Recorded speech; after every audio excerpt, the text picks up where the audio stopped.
आप सभी को 15 अगस्त की आज़ादी का ये दिन सभी को मुबारक हो। और बहुत अच्छा लगा आपके इस कार्यक्रम में आके, जो वतन की आज़ादी की तारीख को आप बच्चों को याद करा रहे। हमारे आदरणीय सरपंच साहब, मारूफ सरपंच साहब, जो इलाके मेवात के मशहूर और मारूफ सरपंच हैं, वो आपके बीच में हमारे खुसूसी की हैसियत से तशरीफ़ फरमा है। और इस मदरसे के संचालक रूह रवां हज़रत मौलाना शमसुद्दीन साहब, जो बहुत बेहतरीन मौलवी हैं, और उनके साहबजादे, और मैं दिल की गहराइयों से बधाई दूंगा, मुबारकबाद पेश करूंगा, जिन्होंने बच्चों का ये ड्रामा तैयार किया। माशाल्लाह बहुत अच्छा इससे मैसेज गया।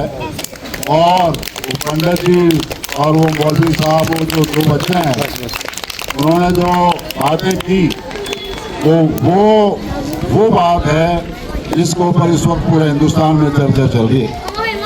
तो मैं वैसे तो सिर्फ मुबारकबाद की ही बात करने के लिए खड़ा हुआ था, मगर इस ड्रामे को आगे बढ़ाते हुए फिर मौलाना साहब ने ये भी बताया कि किसी ने रिसर्च की तो पता चला कि गूगल भी आज़ादी के दीवानों का नाम लेने में कंजूसी से काम कर रहे हैं। मगर हमारे बुजुर्गों ने इस मुल्क की आज़ादी की तारीख लिखी है, और हमारे बुजुर्गों ने ही नहीं लिखी, इस मुल्क के जो लुटेरे थे अंग्रेज, आपको नई बात बता रहा हूँ, और जो सुन रहे हो वो इस बात को लिख लें।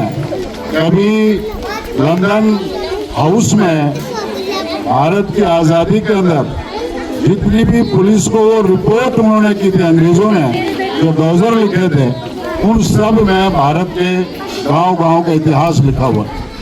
वो सार्वजनिक हो गए हैं, उनको पढ़ा जा सकता है, और लोग पढ़ रहे हैं, और बहुत तेजी के साथ लोगों का नजरिया बदल रहा है। मैं सरपंच साहब आपकी मौजूदगी में पूरी जिम्मेदारी के साथ और तारीख के एक छात्र की हैसियत से पूरी जिम्मेदारी के साथ ये बात इन बच्चों की महफिल में और इस मदरसे के कार्यक्रम में कहना चाहूंगा कि भारत की आज़ादी का सबसे पहला ऐलान एक मौलवी ने किया। 1803 में शाह अब्दुल अजीज रहमतुल्लाह अलैह ने, जो एक मदरसे के पढ़े हुए विद्वान थे, और इतने बड़े विद्वान थे कि उनका जैसा विद्वान सदियों में कोई पैदा होता है, 1803 में उन्होंने फतवा दिया। और सरपंच साहब आपको ये बताना चाहूंगा कि उस फतवे में लिखा हुआ क्या था।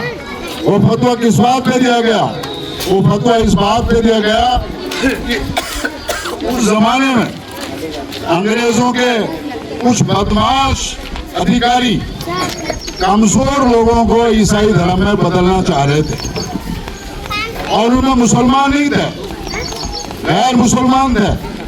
उनके संरक्षण के लिए, उनकी रक्षा के लिए, उनकी हिफाजत के लिए आपके बुजुर्ग ने, हिंदुस्तान के बुजुर्ग ने, मदरसे के पढ़े हुए बुजुर्ग ने, शाह अब्दुल अजीज ने फतवा दिया कि जिस मुल्क में मुसलमान रहता हूँ, उस मुल्क के भाई बहन, उस मुल्क के नागरिक सब उनके भाई बहन हैं, और अगर कोई अत्याचारी, कोई लुटेरा और कोई बेईमान उनके ईमान पे, उनके धर्म पे दागाज़नी का काम करता है, तो मुसलमानों की जिम्मेदारी बनती है उनकी हिफाजत करें। और यही पहला फतवा था।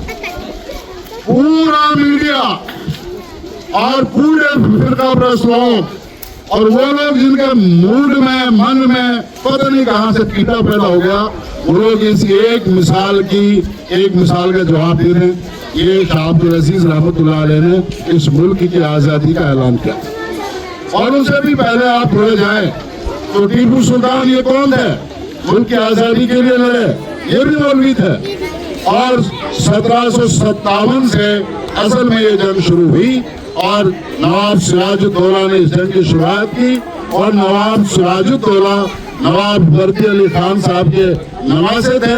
और ये हिस्ट्री का सबूत है, रिकॉर्ड है और किसी को ना मिले तो मुझसे संपर्क करें। नवाब लुत्फ अली खान ने अपने नवासे नवाब मीर जाफर इसको सिराजुद्दौला को एक पत्र लिखा अमर साहब, और उसमें यह भी कहा कि बेटा मेरी उम्र 85 साल की हो गई है और अंग्रेजों की जो इस मुल्क के खिलाफ जो मुहिम है मैं इसको अच्छी तरह से समझ चुका हूँ।